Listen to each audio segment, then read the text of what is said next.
Nesse vídeo, nós vamos conversar sobre o ponteiro TIS, ponteiro de autorreferência de um objeto. É importante você conhecê-lo, porque em muitas situações o seu código vai precisar fazer uma referência a um objeto. Então, você precisa conhecer o ponteiro TIS. Ao final do vídeo, você vai saber o que é e como funciona o ponteiro TIS. Eu sou o professor André de Anjos, da Faculdade de Tecnologia da Unicamp. Você está no Café Forte Academic Channel. Fique conosco.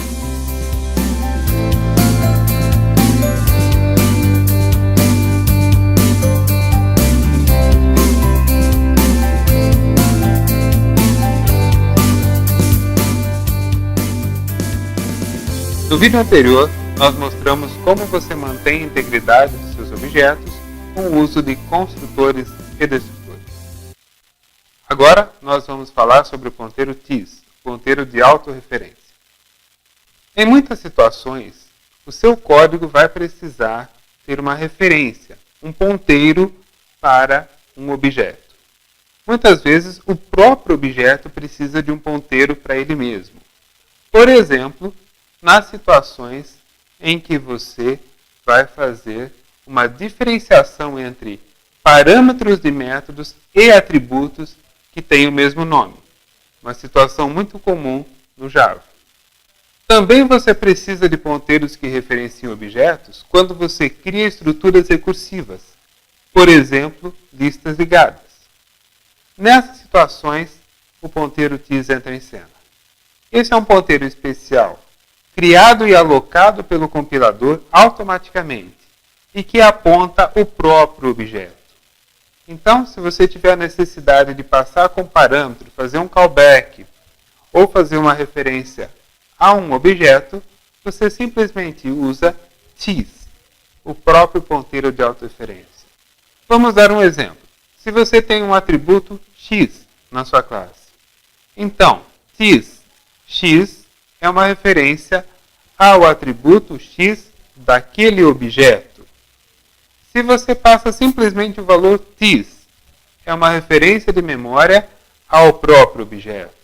Então, se você precisa encadear uma lista, você pode dizer: o próximo da lista é TIS, ou seja, este objeto onde o código está rodando. Você deve se lembrar apenas do seguinte: o ponteiro TIS é criado automaticamente pelo compilador. Você não deve declará-lo, você não deve tentar sequer inicializar esse ponteiro e você não pode mudar o valor desse ponteiro. Você deve usá-lo e muito, porque ele é bastante útil, mas com essas precauções. Jamais aloque memória para o ponteiro TIS. Isto é serviço do compilador. Em resumo, nós vimos o ponteiro de autorreferência dos objetos.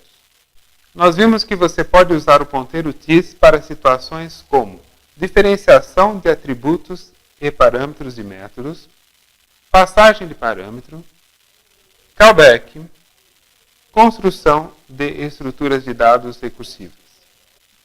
E nós vimos também as precauções para o uso do ponteiro TIS. Agora, você pesquisa sobre o assunto e começa a usar o ponteiro TIS na sua programação. Você está no Café Forte Academic Channel, programação orientada a objeto, bem explicado. Eu sou o professor André de Anjos e espero você no próximo vídeo.